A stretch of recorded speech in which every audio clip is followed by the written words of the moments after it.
మన ప్రభు రచకునేశ్వరం అందరికీ వందనాలండి. ప్రార్థన చేసుకుందాం. ప్రేమ స్వరూపి పాదాలకు వందనాలయ్యా. ఈ పునరార్థన ముందు మీరు మాతోనూ మా ప్రజలతో మీరు మాట్లాడండి. మీరు మాట్లాడితే మాకు శక్తి బలాన్ని అనుకరించే దేవుడు కనుక మీరు మాట్లాడి మమ్మల్ని ఆశీర్వదించి దీవించమని ఎందరైతే కరుణతో బాధపడుతున్నారో వాళ్ళందరూ స్వస్థపరచండి, సహాయం చేయమని యేసునామమున నడుచున్నాం పరలోకపు తండ్రి, ఆమేన్. అందరికి వందనాలండి. రాజుల రెండవ గ్రంథం అండి. రాజుల రెండవ గ్రంథము 20వ అధ్యాయము మొదటి నుంచి మనము చదువుకుందామండి. ఆ దినములో హిజ్కియాకు మరణకరమైన రోగం కలగగా హావాబు ఆమోజు కుమారుడకు ప్రవర్త అయిన యెషయా అతని యొద్దకు వచ్చి, నీవు మరణము నొందుచున్నావు, బ్రతకవు కనుక నీవు నీ ఇంటిని చక్కపరుచుకో. నీ ఇంటిని నీవు చక్కపరుచుకో, నీవు నిశ్చయముగా మరణం నొందుదువు. నీవు నీ ఇంటిని చక్కపరుచుకో.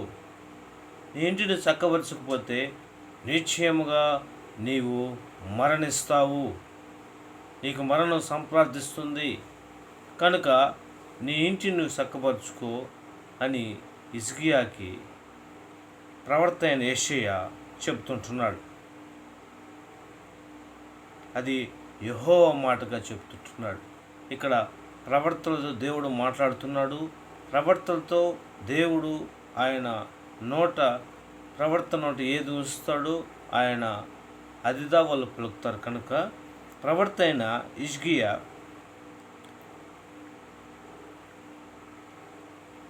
అక్కడికి ప్రవర్త అయిన యెషయా హిజ్కియా వద్దకు వచ్చి యెషయా ప్రవర్త చెప్తున్నాడు, హిజ్కియా, రాజు అయిన హిజ్కియా, నీవు నిశ్చయంగా మరణం నొందుతావు కనుక దీపమున్నగానే చక్కబెట్టుకో, ఏంటి నువ్వు చక్కబెట్టుకో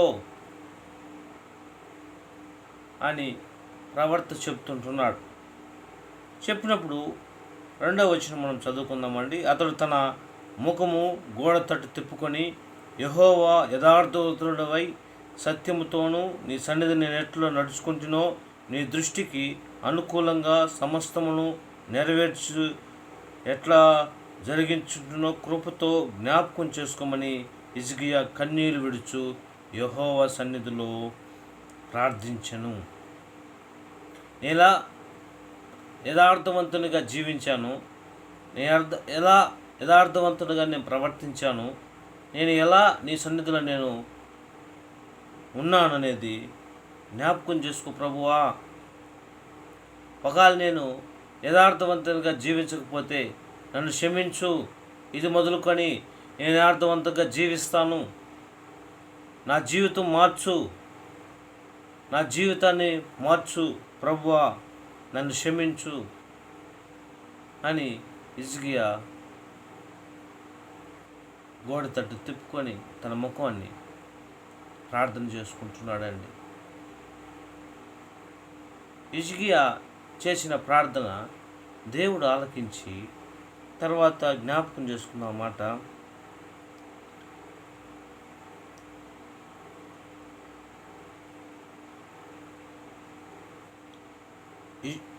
నాలుగవ వచనం అండి.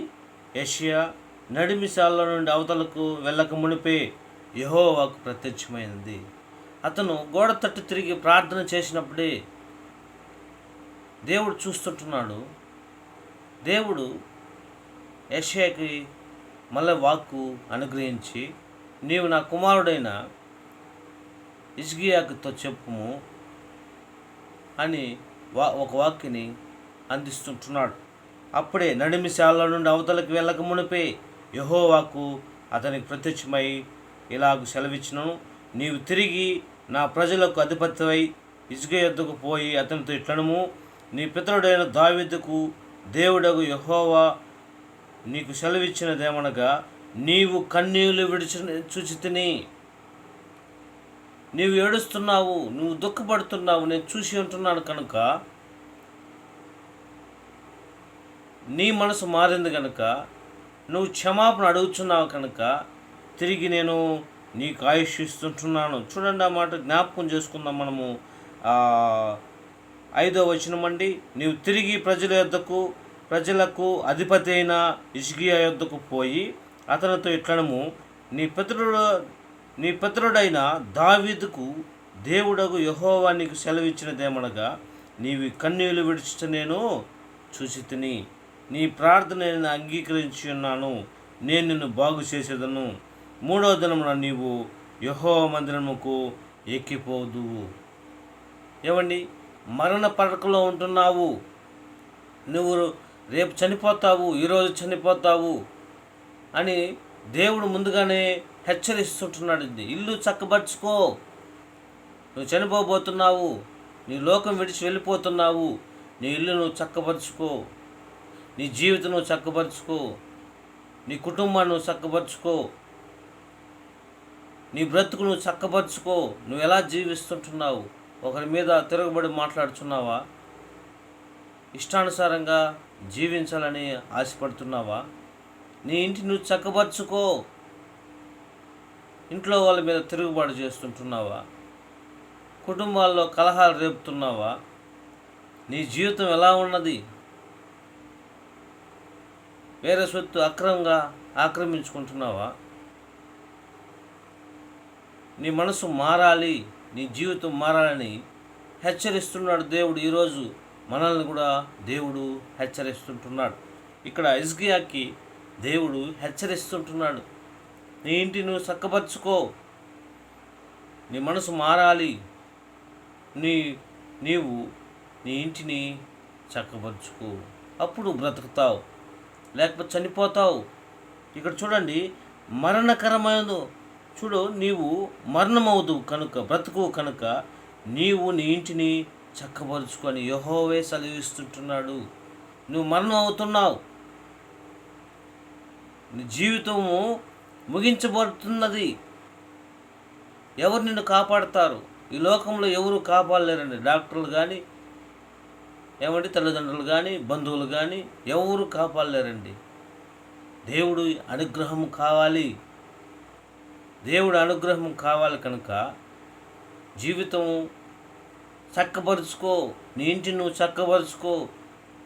చక్కబరుచుకొని నువ్వు బాగుపడు అని దేవుడే హిజ్కియాకు యెషయా ద్వారా సెలవిస్తుంటున్నాడు. కనుక యెషయా చెప్పిన మాటకి హిజ్కియా ఆ మాట దేవుని మాటగా అంగీకరించి విధేయత చూపించి గోడ తట్టు తిరిగి దేవునికి మొరపెడుతున్నాడండి.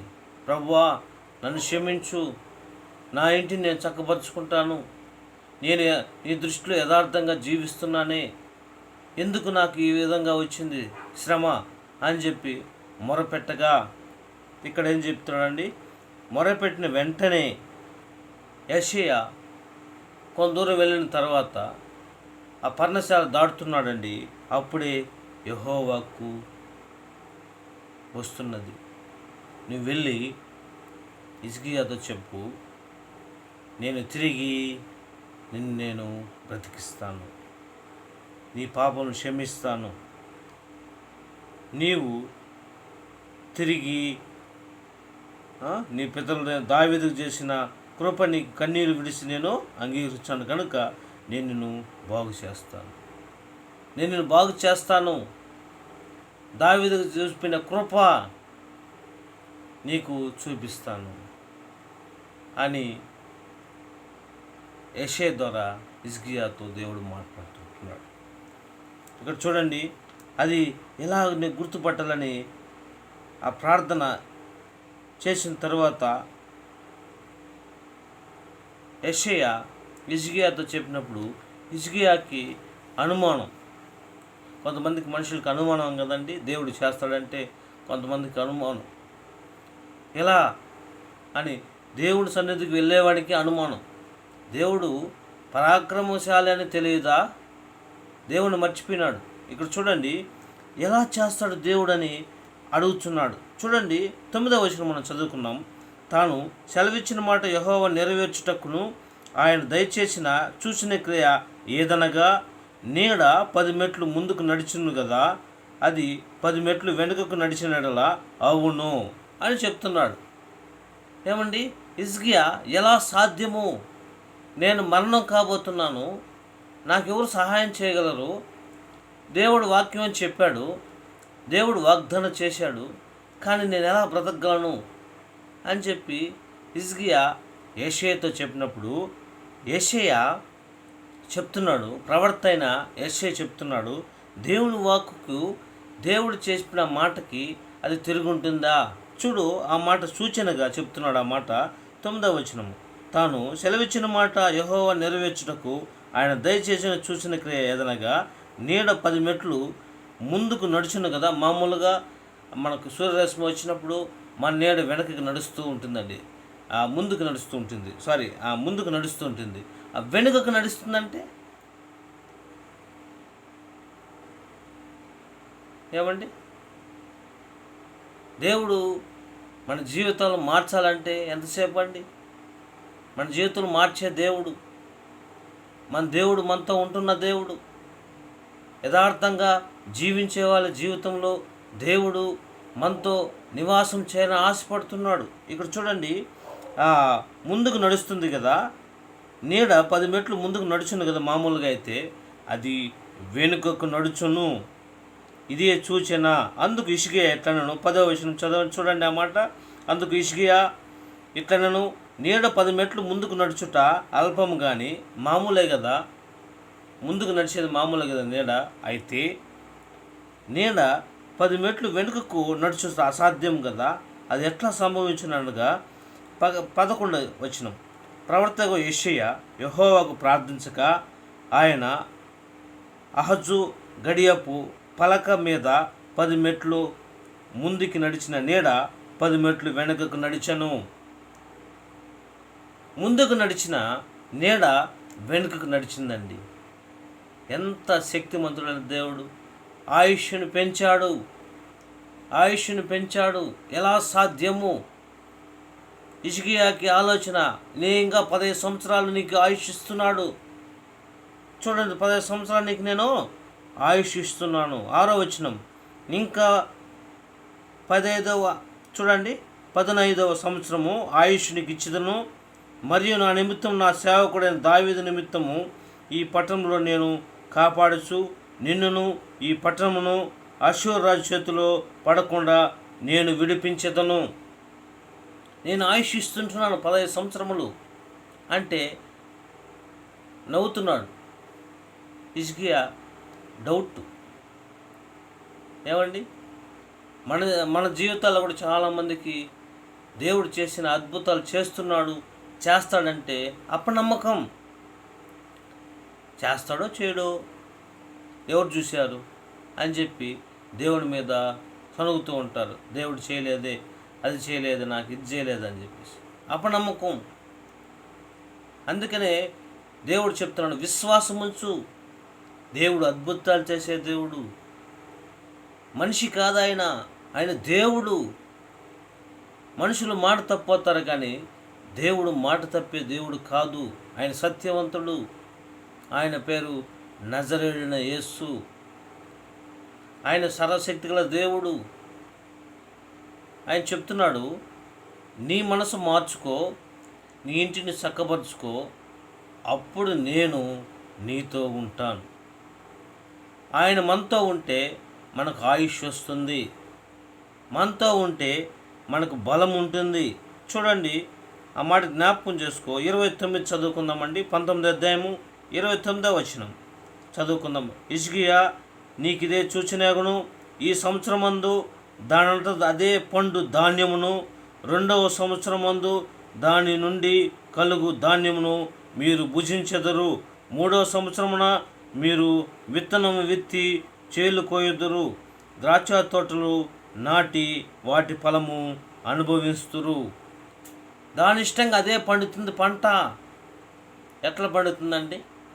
దేవుడు మనతో ఉంటే పండిస్తాడు. దేవుడు మనతో ఉంటే మనకు భోజనం ఉంది. అందుకనే పెళ్లి కుమారుడు మీతో ఉన్న రోజులు వాళ్ళు భుజిస్తారని యేసయ్యే చెప్తున్నాడు అన్నమాట, పరిచర్యలకు చెప్తున్నాడు అన్నమాట. నేను పెళ్లి కుమారుడు ఉన్న రోజులు వాళ్ళకి భోజనం కొదవే ఉండదు కదా, అదే పెళ్లి కుమారుడు కొనుక్కోబడినప్పుడు వాళ్ళు ఆకలి కొంటారు, అప్పుడు ఉపవాసం ఉంటారని దేవుడే తన శిష్యులు ఉన్నప్పుడు దేవుడే చెప్తున్నాడు అన్నమాట పరిచర్యలతో. మీరు మీ శిష్యులు ఎందుకు ఉపవాసం చేయరు, మీ శిష్యులు ఎందుకు ఉపవాసం చేయరని చెప్పి ఆయన అడిగినప్పుడు ఆయన చెప్తున్న మాట, నా శిష్యులు పెళ్లి కుమారుడు కూడా ఉన్నప్పుడు వాళ్ళు ఉపవాసం చేయరు, కానీ పెళ్లి కుమారుడు కొనుక్కోబడినప్పుడు ఉపవాసం చేస్తారు. ఆ విధంగా దేవుడు మనతో కూడా ఉంటే చూడండి ఎంత ఆశీర్వాదం ఇస్తున్నాడు. హిజ్కియాకి చూడండి, దేవుడు ఆయనతో ఉంటే ఎంత ఆశీర్వాదం చూడండి. హిజ్కియా, నీది ఇదే సూచన, ఈ సంవత్సరం మందు దాండత అదే పండును, ఆ పంట పండుతుంది, దాని ఇష్టంగా అదే పండుతుంది, మీరు తినండి. ఎంత ఆశీర్వాదం అండి. కాబట్టి హిజ్కియా ఇదంతా చూసి కూడా అపనమ్మకం, నాకెట్లా 15 సంవత్సరాలు దేవుడు తిరిగి అనుగ్రహిస్తాడు అని చెప్పి యెషయాతో చెప్తున్నాడు అన్నమాట. అందుకనే యెషయా చెప్తున్నాడు, ఇదే సూచన క్రియ, 10 మెట్లు ముందుకు వెళ్ళిన నీడ 10 మెట్లు వెనుకకు నడుస్తుంది ఆ నీడ అని చెప్పినప్పుడు ఆ గడిలోనే ఆ విధంగా జరిగినది. 10 మెట్లు ముందుకు అల్పము, కానీ 10 మెట్లు వెనుకకు నడిచిన నీడ జరుగునని ఆ గడియందే జరిగెను, ఆ సమయం ముందే జరిగింది. ఆ సూచన క్రియ చూసినప్పుడు హిజ్కియా ఎంతో సంతోషించాడండి. కాబట్టి మన జీవితాల్లో కూడా ఈ రోజుల్లో మనతో కూడా ఉంటే దేవుడు అద్భుతాలు చేసే దేవుడు. మనతో కూడా ఉంటే దేవుడు మనకు ఏ ఇబ్బంది ఉండదు, ఏ సమస్యలు ఉండదు. మనతో కూడా దేవుడు ఉండాలి, మనతో నడవాలి, మన ముందు నడిచి వెళ్ళాలి, మన త్రోవలని సరళం చేయాలి. ఏదో సమస్య వచ్చేసిందని, ఏదో బాధలు వచ్చేసిందని దిగులు పడకూడదు. దేవుడు మన ముందు నడుస్తున్నాడు. ఎవరు నడుస్తున్నాడు? రాజకీయ నాయకులు నడుస్తున్నారా? దేవుడు మనతో కూడా ఉంటున్నాడా? ఒకసారి పరీక్ష చేసుకోవాలి. సినిమా యాక్టర్లు ఉంటున్నారా? మన జీవితంలో ఎవరు ఉంటున్నారు ముందు? కాబట్టి మన జీవితాలు పరీక్ష చేసుకొని మన జీవితాలు చక్కదిద్దుకోమని దేవుడే హెచ్చరిస్తుంటున్నాడండి. హిజ్కియాకి హెచ్చరించినట్టుగా ఇప్పుడు మనతో కూడా దేవుడు మాట్లాడుతున్నాడు. మీ జీవితం, నీ ఇల్లు చక్కపరచుకో. ఇల్లు అంటే కొంతమంది మన ఇంట్లో ఉండేది అక్కడ టీవీ ఉండాలి, ఇక్కడ ఫ్రిడ్జ్ ఉండాలి, ఇక్కడ వాషింగ్ మిషన్, అది కాదండి ఇల్లు చక్కపరచుకోవడం అంటే. మన ప్రవర్తన మార్చుకోవాలి, మన తలంపులు మార్చుకోవాలి, మన మనస్సు మార్చుకోవాలి. చెడ్డ ఆలోచనలు, చెడ్డ తలంపులు, చెడ్డ క్రియలు మానుకోవాలి. దేవుని వైపు చూడాలి. మంచిగా మనిషి మారాలని దేవుడు చెప్తున్నాడు. అదే ఇల్లు చక్కపరచుకోవడం అంటే. దోషణకు ప్రతి దోషం చేయకుండా, కీడుకు ప్రతి కీడు చేయకుండా నీ దేవుని యెహోవా వైపు చూసినాడలా దేవుడు నీ ఇంటిని చక్కపరుస్తాడు, నీకు ఆయుష్ ఇస్తాడు, నీకు ఐశ్వర్యం ఇస్తాడు. చూడండి ఇక్కడ హిజ్కియాకి చెప్తున్నాడు, ఉచితంగా పండిందంట పంట. 2 సంవత్సరము మళ్ళీ దానితో అదే పండిందంట పంట. తృప్తిగా భుజించారంట. ఎంత ఆశీర్వాదం అండి. దేవుడు మనతో కూడా ఉండాలి. ఆ విధంగా హిజ్కియాకు తోడైన దేవుడు మనతో కూడా ఉండే దేవుడు. యెషయాకి చెప్తున్నాడు, నువ్వు వెళ్ళి హిజ్కియాకు చెప్పు, ఇల్లు చక్కపరుచుకోమని చెప్పు. మన జీవితాలు కూడా మార్చుకోమని దేవుడు హెచ్చరిస్తుంటున్నాడండి. మన జీవితాలు మార్చుకుందామా? ఆయన వైపు చరుస్తామా? శరీర క్రియలు విడిచిపెట్టి శరీరసారమైన దురాశకు లోను కాకుండా దేవుని వైపు చూస్తూ, ఆయన ఏ విధంగా అయితే మన కొరకు సిలువలో బలైనాడు, ఆయన దేవుడు కదా, ఏ స్వార్థము లేకుండా నా పిల్లలు చనిపోతే పాతాళానికి వెళ్ళిపోతారని దేవుడు గ్రహించి మహిమను విడిచిపెట్టండి. ఆయన మహిమను విడిచిపెట్టాడు. ఆయన చూసేదానికి ఎవరికి శక్తి సాలదండి. ఆయన మహిమను విడిచిపెట్టి ఈ లోకానికి దిగి వచ్చాడండి. ఏ స్వార్థం లేదు. నిన్ను నన్ను ప్రపంచంలో ఉన్న ప్రతి వారిని స్వస్థపరుస్తూ ఆరోగ్యం ఇస్తూ నా కుమారులు. అందుకనే హిజ్కియాకి ఏ విధంగా అయితే దేవుడు తోడుగా ఉంటున్నాడు, అదేవిధంగా ఈ లోకంలో ప్రతి వారికి దేవుడు తోడు ఉండాలని, తోడు ఉంటే బాగుపడతారని ఆయన మహిమను విడిచిపెట్టి ఈ లోకానికి దిగి వచ్చాడండి. దిగి వచ్చి సాధారణ మనిషిలాగా ఉండి అందరికీ స్వస్థపరుస్తూ, అందరికీ ఆరోగ్యం ఇస్తూ, అందరికీ ఆశీర్వదిస్తూ ఆయన ఈ లోకంలో సంచరిస్తాడు. 3.5 సంవత్సరములు సంచరించాడండి. సువార్త ప్రకటించాడండి. 33 సంవత్సరములు ఈ లోకంలో ఉన్నాడండి. ఎంతోమంది ఆయన మీద తిరుగుబాటు చేశారు. కానీ ఆయన సహించి నా ప్రజల కోసము ప్రాణత్యాగం చేశాడు. ఎవరు చేస్తారండి ప్రాణత్యాగం? నా కుమారులు కుమార్తెలు కదా. వాళ్ళు బాగుపడాలి, వాళ్ళు ఆరోగ్యంగా ఉండాలి.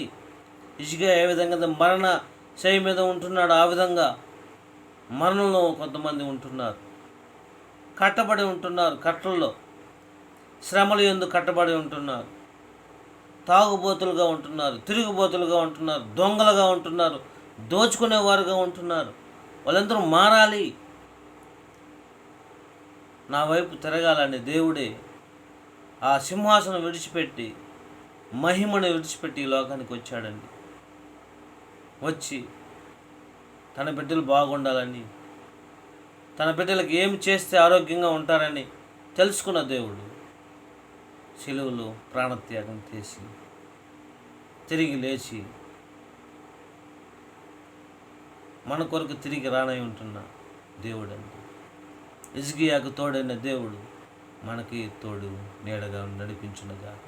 ప్రార్థన చేసుకుందామా? ఆయన వైపు చూద్దామా? పశ్చాత్తాపడదామా? ఇల్లు చక్కపరుచుకో, నీ హృదయాన్ని చక్కపరుచుకో, నీ మనసును చక్కపరుచుకో అని దేవుడు ఈరోజు కూడా హెచ్చరిస్తుంటున్నాడండి. హెచ్చరిస్తున్నాడు. అందుకనే మత్తయి లూకాసు వార్తలో చెప్తాడు ఒక మాట. ఆయన శిష్యులు వెళ్తున్నప్పుడు ఒక వెన్నెను కోసుకొని తింటున్నారని, గోధుమ వెన్నెను తీసుకొని తింటుంటే దేవుడు అక్కడ ఉన్న పరిచర్లు అంటున్నాడు, మీ శిష్యులు మొహం కడుక్కోకుండా తింటున్నారే అని చెప్పి మాట్లాడుతుంటున్నారు. పరిచర్లతో దేవుడు చెప్తున్నాడు ఆ మాట. ఏసై చెప్తున్నాడు ఆ మాట. వాళ్ళు మనిషిని అపవిత్రపరిచేది నోట్లోకి వెళ్ళేది అపవిత్రపరచదు, నోట్లోంచి వచ్చేదే అపవిత్రపరుస్తుంది. కాబట్టి నీ ఇల్లును చక్కపరుచుకో, నీ మాటను చక్కపరుచుకో, నీ నోటిని చక్కపరుచుకో, నీ హృదయాన్ని చక్కపరుచుకో అని దేవుడు హెచ్చరిస్తున్నాడండి. హిజ్కియాతో చెప్పిన దేవుడు ఈరోజు మనతోనూ హెచ్చరిస్తున్నాడు. కాబట్టి మన జీవితాలు మార్చుకొని ఆయన వైపు చూద్దామా? ప్రార్థన చేసుకుందామా? ప్రేమ స్వరూపి మహనీయుడా, నీకు స్తోత్రాలు తెలియజేసుకుంటున్నాం ప్రభా. అయ్యా, హిజ్కియాతో తండ్రి ప్రభా, యేషయ ద్వారా తండ్రి ప్రభా, నువ్వు మరణం అమ్ముతావు, ఖచ్చితంగా నువ్వు మరణం అవుతావు, నీ ఇంటిని చక్కపరుచుకొని సెలవిచ్చిన దేవా తండ్రి ప్రభా, ఆ మాట చెప్పినప్పుడు విధేయత చూపించి తండ్రి ప్రభా నాయన గోడ వైపు తండ్రి ప్రభా ఆయన మోకాలు తిప్పుకొని నీ సన్నిధిలో మోకాలు వేసి, అయా నే పాపిని, నన్ను క్షమించు, నా హృదయంలో ఘోరమైన పాపమున్నది, నేను రహస్య పాపాలు కలిగిన వాడిని, అయా నన్ను క్షమించు, నేను నీ దృష్టికి యథార్థంగా జీవిస్తున్నానే, యథార్థంగా ప్రవర్తిస్తుంటున్నానే అని చెప్పి క్షమాపణ అడిగిన తరువాత యేషయ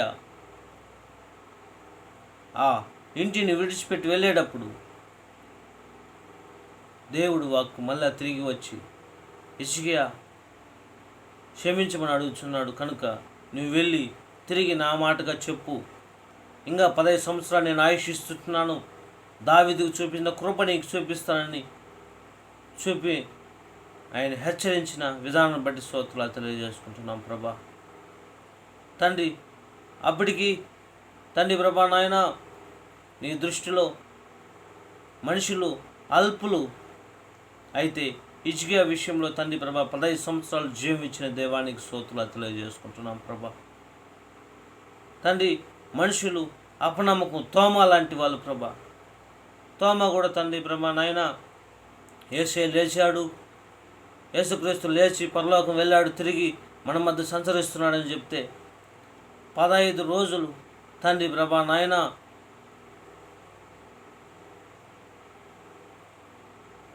30 రోజులు తోమా కోసం ఈ లోకంలో ఉండిపోయినారు ప్రభా నాయన. తోమా వలన తండ్రి ప్రభా నాయన సువార్త ఆగిపోయినది. నేను ఆయన చేతుల్లో చేయబెట్టి తండ్రి ప్రభా నాయన అతను అన్నప్పుడు నీవు దుఃఖించావు, అయ్యో అల్ప విశ్వాసులారా ఎందుకు మీరు నమ్మడం లేదని చెప్పేసి తోమాకు దర్శనం ఇచ్చి నా చేతిలో చేయబెట్టు, నా పక్కలో చేయబెట్టు అన్నప్పుడు తండ్రి ప్రభా నాయన తోమా చూసి నిజంగా నువ్వు దేవుడు అని నమ్మారు ప్రభా. ఆ విధంగా తండ్రి ప్రభా హిజ్కియా నమ్మకుండా తండ్రి ప్రభా నాయన నీ సన్నిధిలో తండ్రి ప్రభా ఆశీర్వాదం పొందుకొని నీ సన్నిధిలో ఉండాల్సిన వాడు నమ్మకుండా ఉన్నప్పుడు నేను ఎలా నమ్మాలి అని అన్నప్పుడు తండ్రి ప్రభా నీ నీడ వెనుకకు వెళ్తుంది, ముందుకు వెళ్తున్న నీడ వెనక్కి వెళ్తుందని మీరు సెలవిచ్చిన ప్రకారం ఆ గడిలోనే అది సంభవించింది ప్రభా. ఆ విధంగా మా జీవితాల్లో కూడా తండ్రి ప్రభా ఎంతోమంది అపనమ్మకంతో జీవిస్తుంటున్నారు, అపనమ్మకంతో ఉంటున్నారు ప్రభా నాయన. వాళ్ళ జీవితాలు మార్చండి, వాళ్ళని సన్నిధికి వచ్చేలాగా సహాయం చేయండి. ప్రతి వారిని సన్నిధికి వచ్చి రక్షణ పొందుకొని తండ్రి ప్రభా ఇంటిని సాకుపరుచుకోమని సహాయం చేయండి వేడుకొంచున్నాం ప్రభా. ఈ సన్నిధిలో ఉండేలాగా సహాయం చేయండి. ప్రతి వారు రక్షణ పొందుకొని ఈ రాజ్యాన్ని కడపలాగా సహాయం చేయమని ఇంతవరకు మీరు మాతో మాట్లాడిన ప్రతి మాట బట్టి స్తోత్రాలు తెలియజేసుకుంటున్నాం ప్రభా. ఆశీర్వదించండి, దీవించమని ఈ వాక్యం ఉంటున్న ప్రతి వారిని వాళ్ళ ఇంటిని చక్కబరుచుకోలాగన, వాళ్ళ మనసును చక్కబరుచుకోలాగన సహాయం చేయమని, కృపలో నింపమని ఇంతవరకు ఉన్నందుకు స్తోత్రాలు. ఈరోజు అంతా నీ కృపను దాచమని యేసు నామములో అడుగుచున్నాం పరలోకమైన తండ్రి, ఆమేన్. నా ప్రాణమా యెహోవాను సంతించుము, నా అంతరంగ సమస్తమైన పరిశుద్ధనామమును సంతించుము. నా ప్రాణమా యెహోవాను సంతించుము, ఆయన చేసిన ఉపకారములు దేన్ని మరవకుము. ఆమేన్. తండ్రి కుమార పరిశుద్ధాత్మ త్రియేక దేవుడు మనకును సకల పరిశుద్ధులకు సదాకాలం తోడైనడై నడిపించునుగాక. ఆమేన్. అందరికీ వందనాలండి.